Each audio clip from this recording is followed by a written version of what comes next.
alimentaire et les conséquences du déséquilibre alimentaire. Donc c'est une vidéo complémentaire du cours.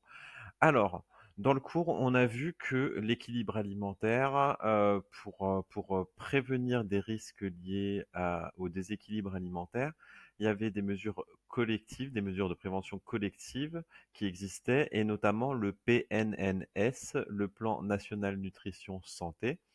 Donc, on va voir ce que c'est, on va voir les consignes qu'on nous donne pour avoir une alimentation équilibrée. Donc, le PNNS, qu'est-ce que c'est? Donc, on en est déjà à la version 4 et il est basé sur la pyramide alimentaire. Donc, l'OMS, l'Organisme mondial de la santé, est un organisme qui s'occupe de la santé des individus et donc ils font des études scientifiques qui regardent les habitudes alimentaires notamment des individus et les conséquences de leur alimentation sur la santé. Donc les scientifiques ont établi une pyramide alimentaire, donc voici cette pyramide alimentaire qui va préconiser les aliments que l'on doit avoir dans notre alimentation et la quantité des aliments, des nutriments qu'on doit avoir dans notre alimentation pour avoir une bonne santé, pour ne pas être en déséquilibre alimentaire.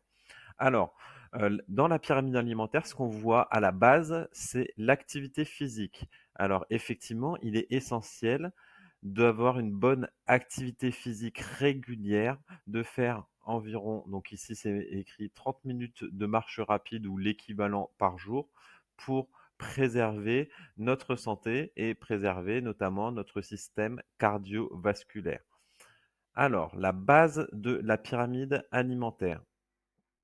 Donc, je zoome un petit peu. Donc, la base de la pyramide alimentaire, c'est quoi? C'est l'eau et les boissons non sucrées.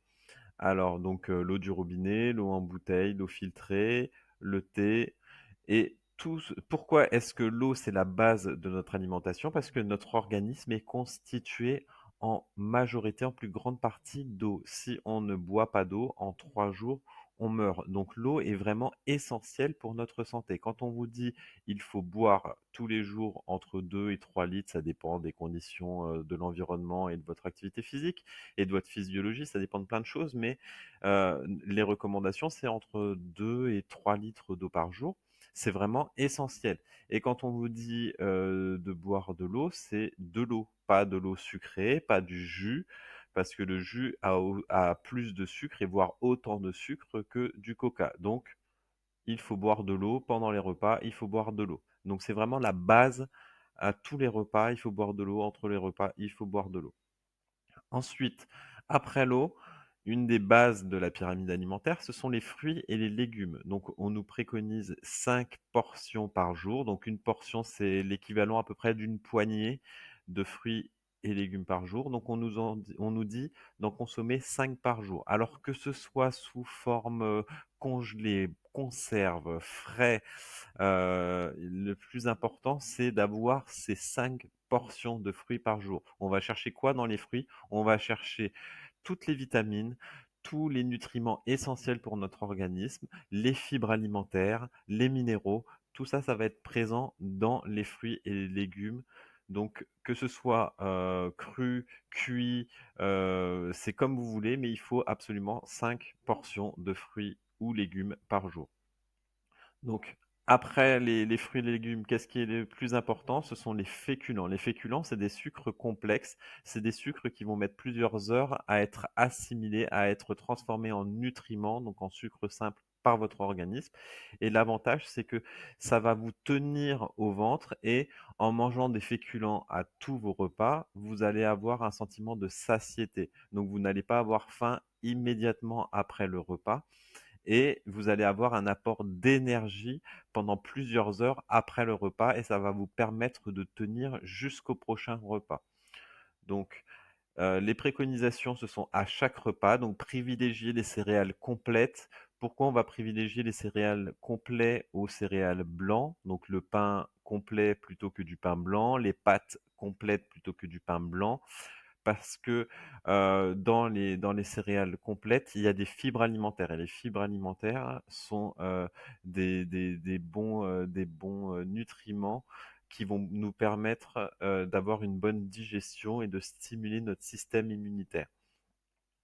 Ensuite, après les féculents, on nous préconise donc plus haut dans la pyramide alimentaire les VPO, donc on va dire les protéines, donc qu'elles soient d'origine laitière. Donc alors VPO, viande, poisson, œufs.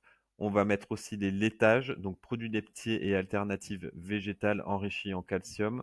Donc on va mettre les laitages pour les protéines d'origine animale, les viandes et les poissons. Donc les viandes, il y a deux types de viandes. Il y a les viandes grasses, les viandes rouges et les viandes blanches. Il faut privilégier les viandes blanches comme le veau, le poulet, où les graisses qui sont contenues dans ces viandes-là sont meilleures pour la santé. En fait, elles vont être de nature différente et elles vont être bénéfiques pour le système cardiovasculaire. Les viandes grasses vont encrasser, entre guillemets, le système cardiovasculaire. Donc, les VPO, c'est quoi la préconisation? Donc, c'est une à deux fois par jour en alternance. Et donc ça, c'est pour les produits laitiers.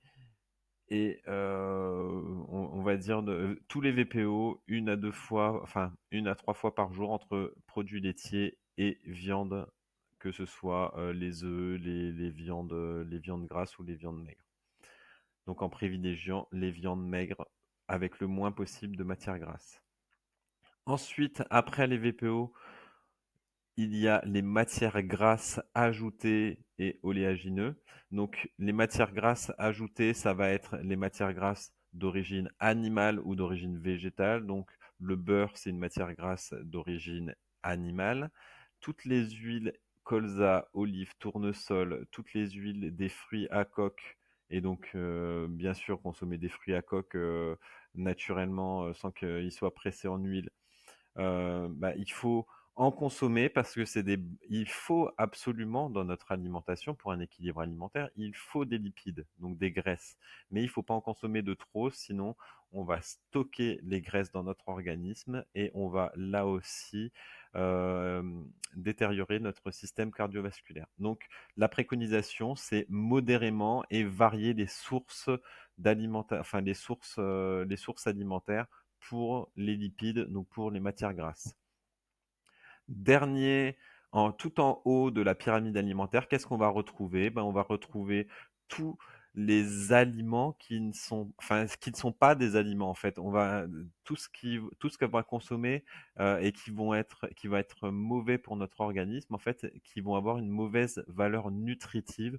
Donc tous les produits gras, sucrés, les produits alcoolisés, les produits salés aussi, très salés aussi, ne sont pas bons et sont à éviter pour notre alimentation. Donc en petite quantité, ce sont des aliments plaisir, enfin je vais pas dire aliments, ce sont des produits plaisir, mais en fait ça ne devrait même pas faire partie de votre alimentation. C'est vraiment des petits plus pour se faire plaisir. Donc ça c'était la pyramide alimentaire. Donc je vous ai dit que le PNNS était à la quatrième version. Donc, vu que c'est basé sur des études scientifiques, la science évolue, la science change, et les consignes évoluent en fonction des avancées scientifiques et des découvertes scientifiques. Donc, qu'est-ce que nous dit le PNNS? Donc, les recommandations. Donc, je vous rappelle que c'est de la prévention collective. Donc, c'est un plan santé national. Donc, il nous recommande 5 fruits et légumes par jour, 3 portions de fruits, 3 portions de légumes, 2 portions de fruits, c'est un exemple. Vous vous débrouillez comme vous voulez, que ce soit frais, surgelé, en conserve, vous vous débrouillez cuit ou cru, c'est comme vous voulez, mais il faut absolument que vous ayez vos 5 fruits et légumes par jour. Ensuite, au moins 2 fois par semaine des légumes secs, les lentilles, les haricots, pois chiches, et cetera. Donc ça, c'est tous les apports en fibres alimentaires. Privilégier le fait maison. Pourquoi privilégier le fait maison? Parce que quand on va acheter des aliments industriels, les aliments industriels vont être nutritionnellement beaucoup modifiés. Donc il va y avoir généralement beaucoup de graisse, beaucoup de sucre, beaucoup d'eau qu'il ne devrait pas y avoir, beaucoup de sel, etc. Et en fait, ça va déséquilibrer la nature nutritionnelle des aliments. Donc, privilégiez des produits faits maison. Donc, achetez vos fruits, vos légumes, achetez votre viande sans qu'elle soit préparée et préparez-vous ça à la maison. Ce sera meilleur nutritionnellement parlant. Donc toujours pareil, au niveau de l'activité physique, donc l'activité physique et l'alimentation, ça va vraiment de pair. Donc 30 minutes d'activité physique par jour ou l'équivalent de 30 minutes de marche rapide ou quelque chose qui se rapproche à ça. Et ensuite, là, une petite poignée de fruits à coque. Donc ça, c'est pour les matières grasses d'origine animale, donc enfin d'origine végétale, pardon. Donc généralement les matières grasses d'origine végétale sont des bonnes matières grasses, généralement riches en oméga 3, oméga 6, 9, qui sont bons pour le système cardiovasculaire. Donc je vais agrandir un petit peu. Donc, aller vers des aliments donc riches en oméga 3, donc comme les poissons gras aussi, comme la morue, l'huile de foie de morue, les poissons riches en oméga 3 par exemple. Donc au moins un féculent complet par jour. Donc les féculents, on vous a dit que les féculents, il va les préférer, privilégier les féculents complets plutôt que les féculents raffinés, les féculents blancs. Donc le riz complet, les pâtes complètes, la farine complète, euh, et donc le pain complet, etc., etc. Donc plus de fibres, plus de nutriments dans les féculents complets.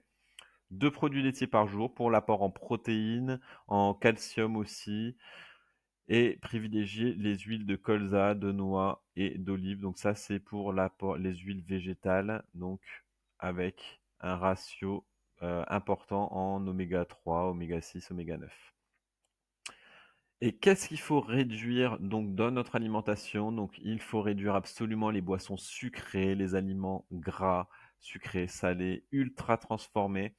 Alors, quand on vous dit il faut réduire les boissons sucrées, donc bien sûr vous pensez au coca, mais je vous rappelle que dans le jus en brique industriel, il y a quasiment autant de sucre que dans du coca. Donc, privilégiez l'eau pour la boisson. Il faut absolument boire que de l'eau au repas et limiter vraiment les aliments sucrés, salés. Ça va être des aliments plaisir occasionnellement, une fois par semaine, on va dire, ça va s'intégrer dans votre équilibre alimentaire qui se contrôle sur la semaine, mais qui se mesure sur la semaine, mais il faut limiter vraiment tout ce qui est les produits plaisir. On verra quel type de produit. Ensuite, limiter l'alcool. L'alcool est très nocif pour l'organisme, donc maximum 2 verres par jour et pas tous les jours. Donc ça, 2 verres par jour et pas tous les jours, c'est pour les addictions. Mais vraiment, l'alcool est très nocif pour l'organisme. C'est vraiment dévastateur pour votre santé. Ensuite, réduire la consommation de sel, limiter la charcuterie à 150 grammes. La charcuterie contient énormément de sel. Tous les produits à base de pain, tous les produits de pâtisserie contiennent du sel aussi. Les pizzas, il y a du sel, il y a du sucre dans la pizza. Donc il faut réduire toutes les charcuteries parce que le sel est mauvais pour le système cardiovasculaire. Donc privilégier la volaille et limiter les autres viandes, porc, bœuf, veau, mouton, etc. Donc ça, c'est ce que je vous disais, les matières grasses d'origine animale, il faut éviter parce que ça aussi, c'est mauvais pour le système cardiovasculaire. Il y a beaucoup de mauvaises graisses dans les matières grasses et dans les viandes d'origine animale.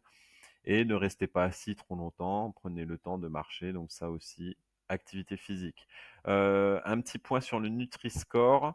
Donc, Depuis quelques années, donc on voit le Nutri-Score, arriver sur les produits.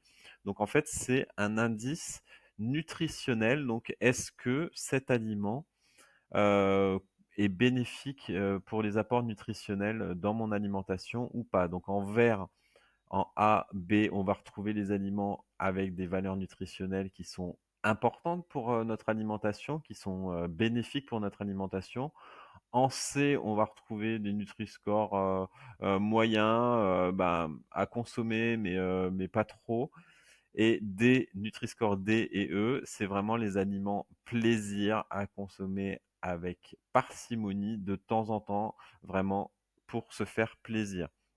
Donc, dans les aliments, on va commencer par les E. Donc, les aliments plaisir, donc on va retrouver tous les aliments très riches en sucre, comme le Nesquik, comme les sodas, bien sûr, le Nutella. Donc ça, tout ça, c'est des aliments très riches en sucre, en graisse, en sel aussi. On aurait pu mettre des pizzas, bien sûr. Donc là, vous avez vu, il y a presque que des aliments ultra transformés dans cette page-là. Ensuite, Nutri-Score D, les aliments salés, le comté, et cetera. Plein d'aliments riches, pareil, en sucre, graisse. On va retrouver après, dans les aliments bénéfiques pour l'équilibre alimentaire et pour les apports nutritionnels, donc les produits laitiers sans sucre rajouté, sans additifs, sans colorants rajoutés, les produits laitiers simples.